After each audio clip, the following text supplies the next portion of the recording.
Olá, nós vamos apresentar o trabalho de macrosimulação do processo de produção da amônia, e o grupo é composto por mim, Emanuele, pelo Flávio, pelo Gustavo e pelo Vitor. Dentre os tópicos que serão abordados, nós temos a introdução, o detalhamento do processo, a macrosimulação do processo e o resultado e discussão.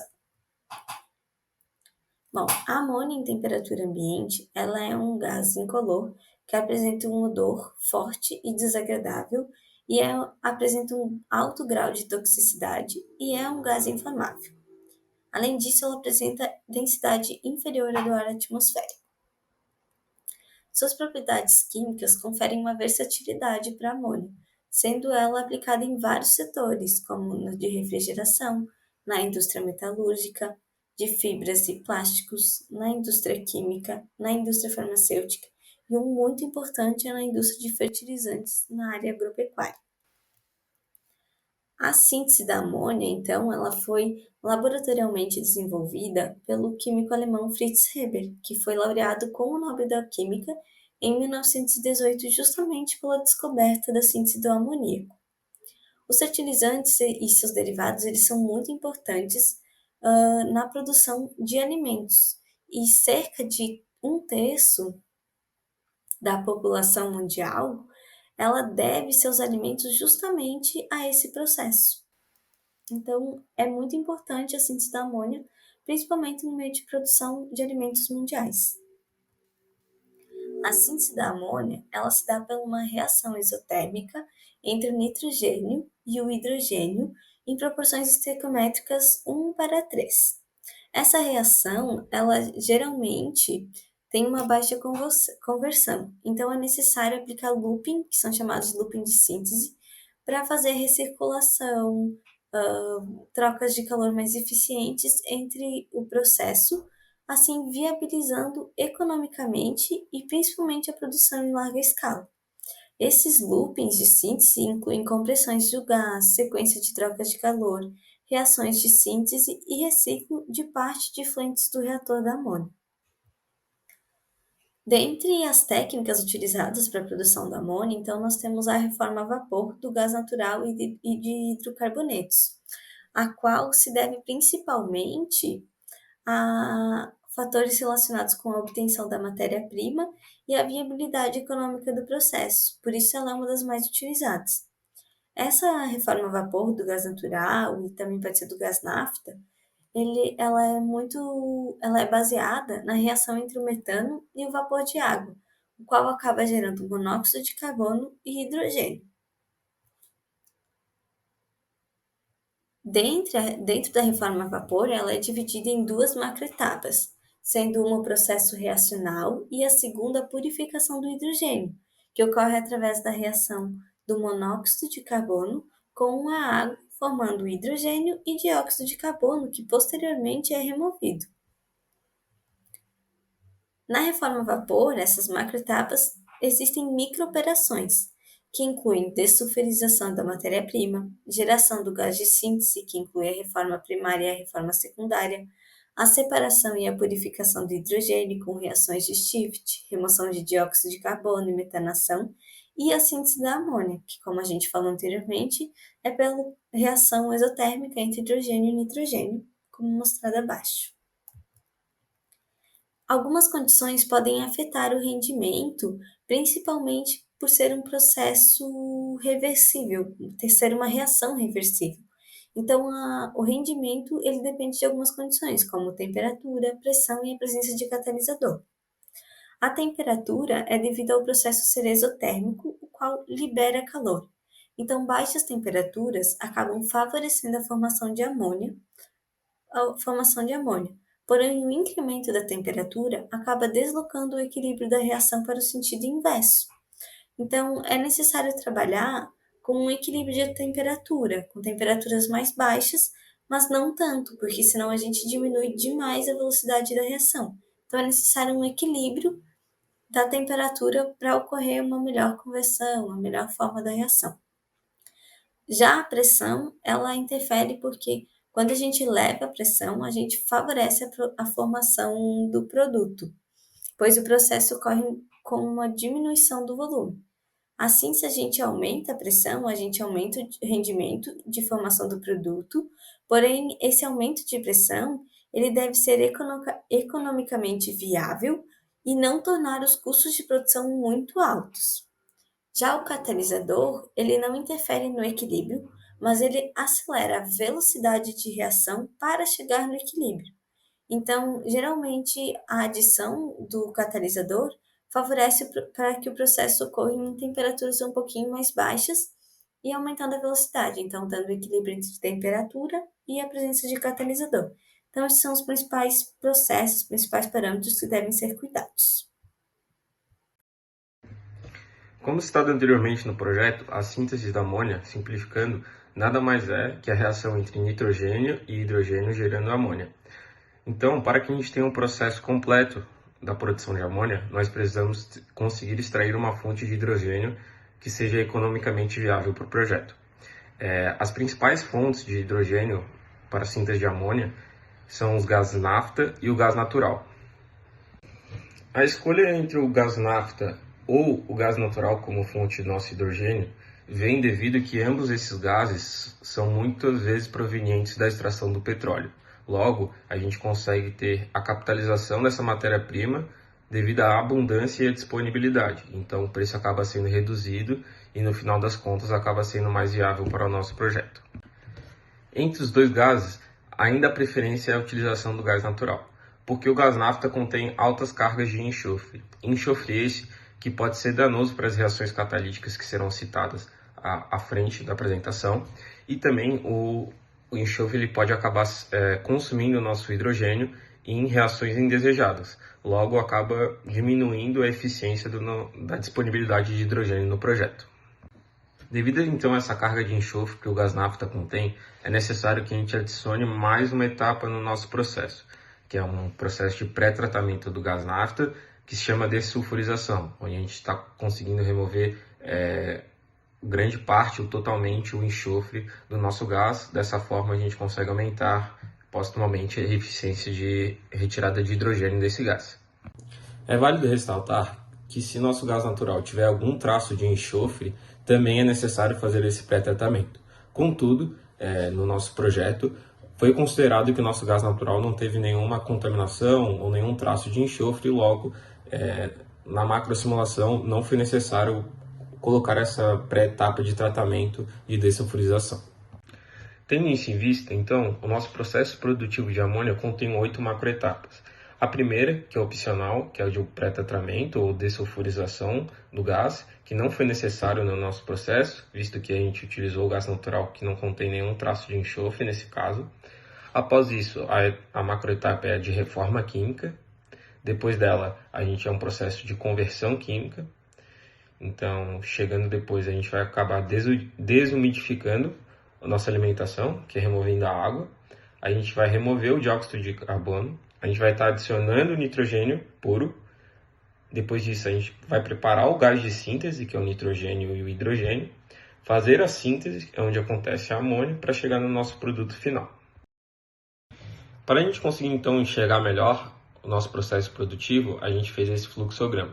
É válido ressaltar que esse fluxograma ele foi rearranjado para a gente conseguisse facilitar a visualização completa do processo. O fluxograma ele também foi montado de acordo com as macroetapas. Então, cada cor de macroetapa anteriormente, por exemplo, a de reforma química que está em vermelho, todas as etapas, operações que estão relacionadas, por exemplo, com essa macroetapa, estão com as mesmas cores. No caso, também estão em vermelho. Aqui, nós temos as legendas do que cada corrente representa no nosso processo produtivo. Então, no total, nós temos 27 correntes e suas respectivas representações. Antes de realmente estar iniciando como funciona o nosso processo de produção de amônia, eu vou estar explicando rapidamente como é que teria que funcionar caso tivesse que fazer um pré-tratamento do gás.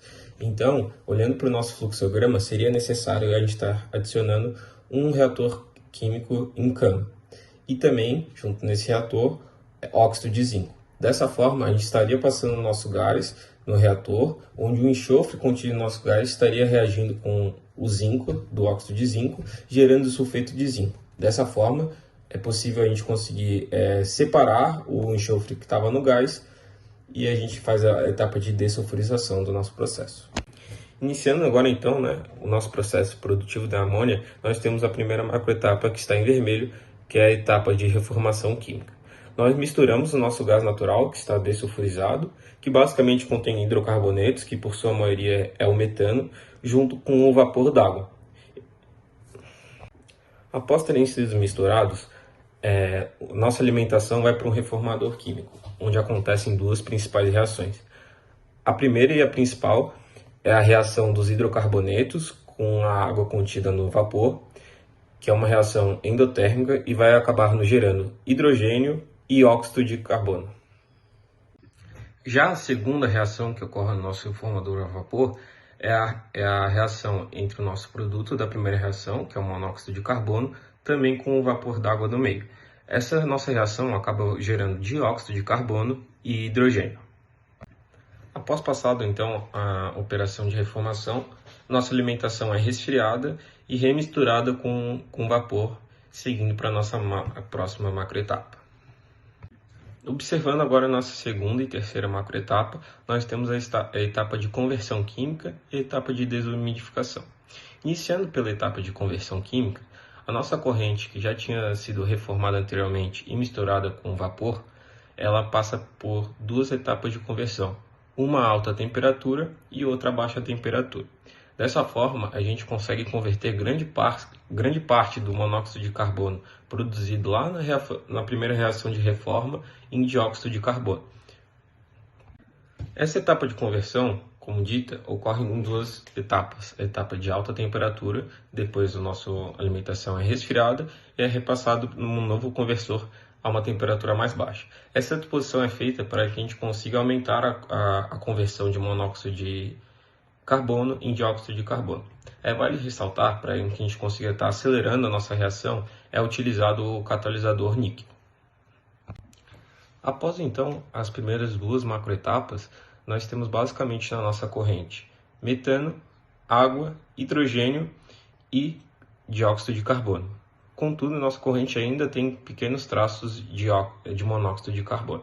Por isso, nós vamos para a terceira macroetapa, onde nossa alimentação é passada por um separador flash, onde a gente consegue estar fazendo a desumidificação da alimentação, isto é, removendo a água e deixando somente os gases passarem para a próxima etapa. Agora, entrando na nossa quarta macroetapa, que é a etapa de remoção do nosso dióxido de carbono. Essa etapa ela é feita com uma coluna de absorção e utilizando o Rectisol. O Rectisol, que entra a princípio na coluna de absorção, ele é considerado pobre, só contendo metanol. Então, o nosso Rectisol entra, fica em contato com a nossa alimentação, dessa forma, conseguindo reagir com o nosso dióxido de carbono.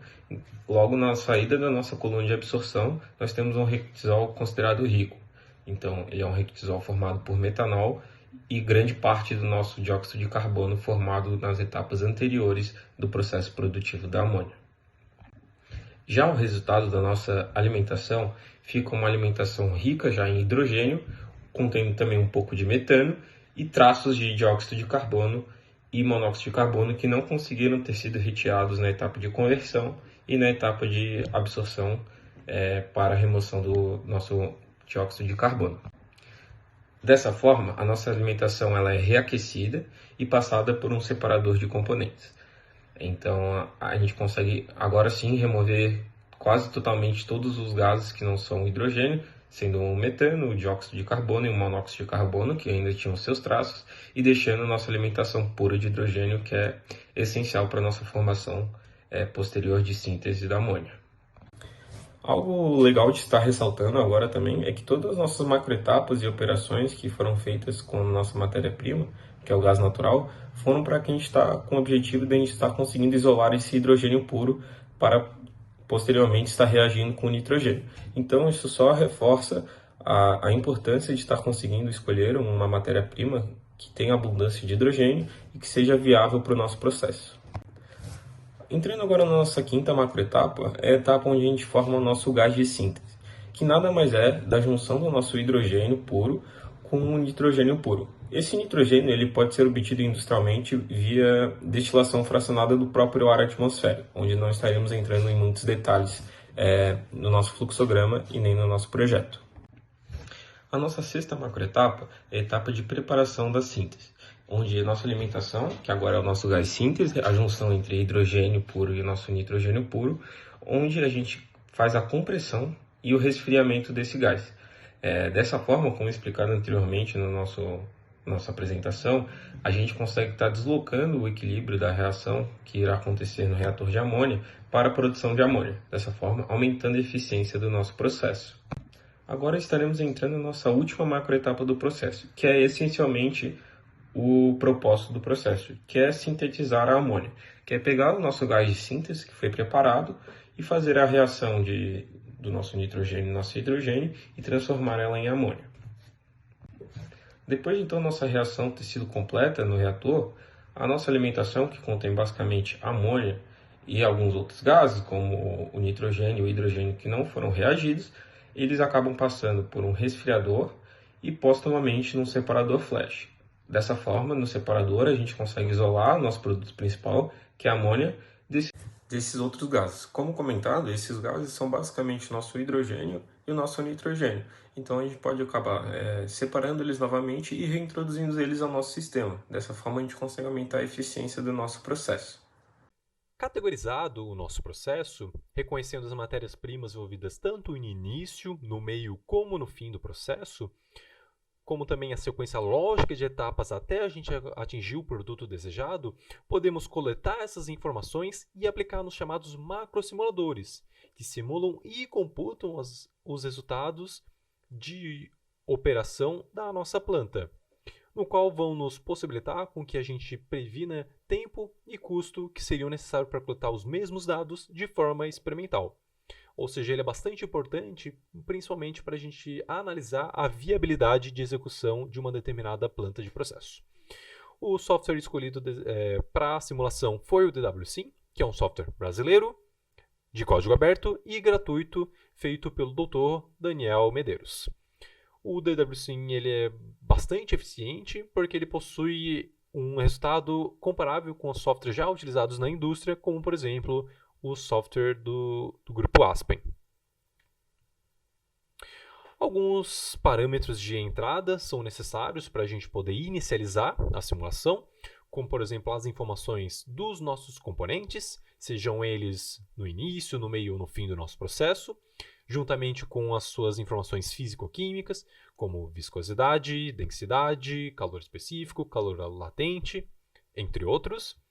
O pacote termodinâmico utilizado para o nosso processo, as reações químicas envolvidas para a gente transformar os nossos reagentes nos produtos, as condições das correntes de entrada, sendo principalmente pressão, temperatura, a composição da nossa corrente de matéria-prima e também a questão do fluxo, sendo ele volumétrico, molar ou mássico.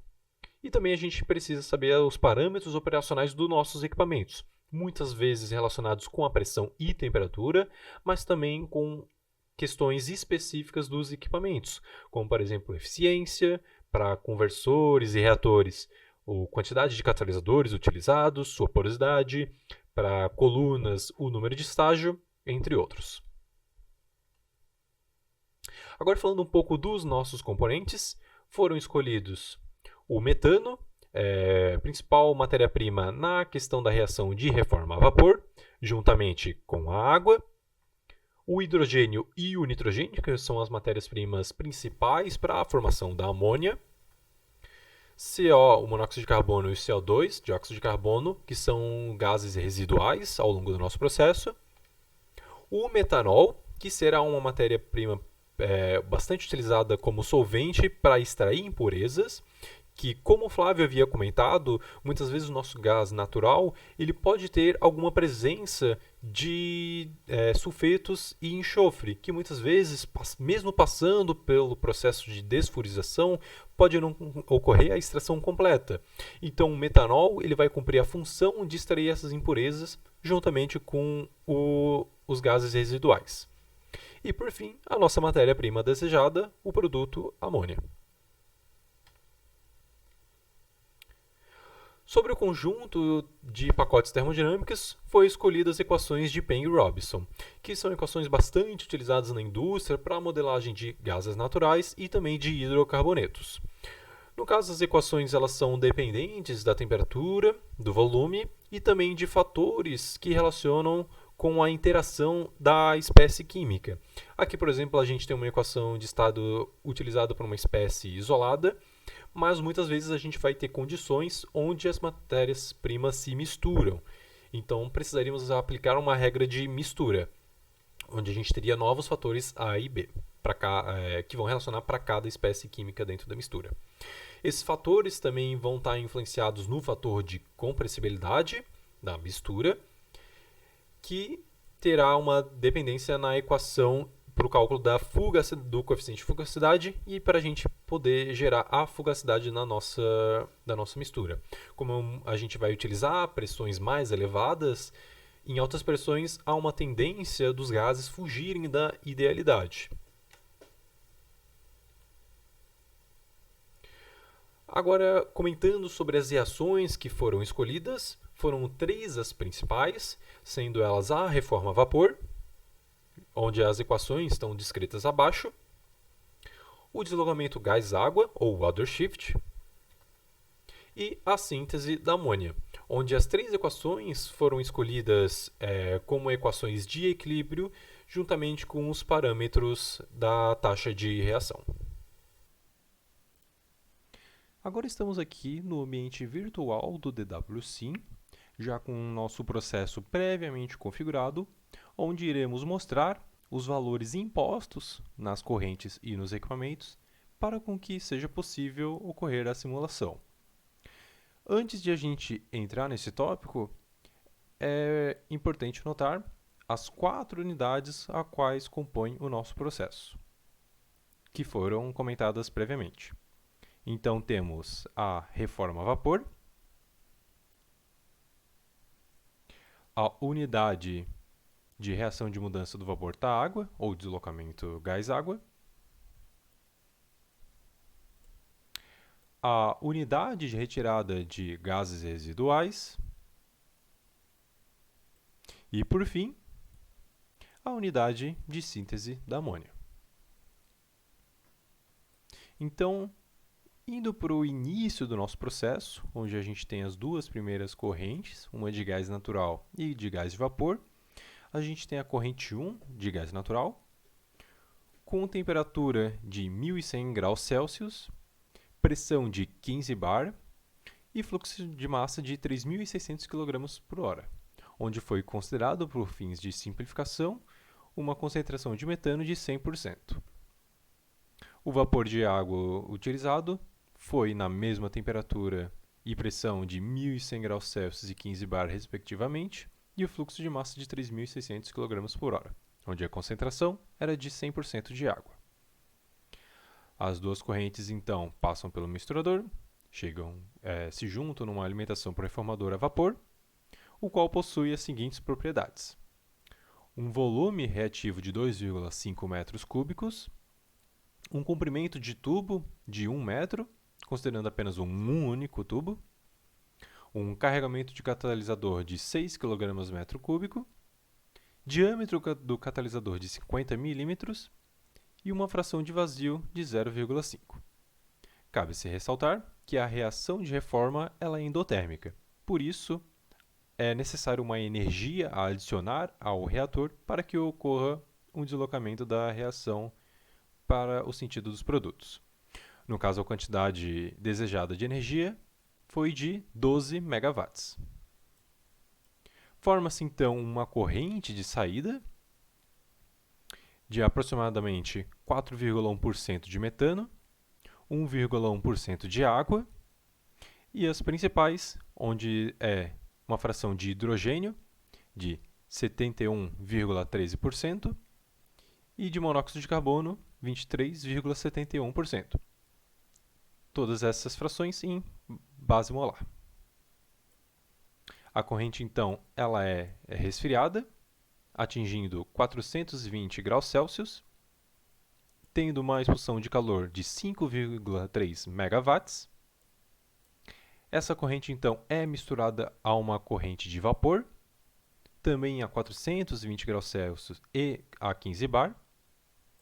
Elas, então, são misturadas e passadas para um conversor de alta temperatura, cujas propriedades são 20 metros cúbicos de volume, comprimento de 1 metro, considerando apenas um único tubo, um carregamento do catalisador de 6 kg metro cúbico, um diâmetro do catalisador de 60 milímetros e fração de vazio de 0,5. Ao contrário da reação de reforma, no conversor é considerada uma reação exotérmica, ou seja, é necessário retirar energia do sistema para que ocorra um favorecimento da formação de produtos. A energia necessária a ser retirada é de 1,8 MW. As reações utilizadas para a configuração dos dois reatores para o reator de reforma foram utilizadas esses dois conjuntos de equações. E para o deslocamento de gás-água, foi utilizado essa equação e os seguintes parâmetros. Bom, dando sequência à nossa simulação, a corrente 8 sai do conversor de alta temperatura e agora possui 11% de dióxido de carbono. Essa corrente ainda vai passar por um resfriador, indo da temperatura de 418 graus Celsius para a temperatura de 220 graus Celsius.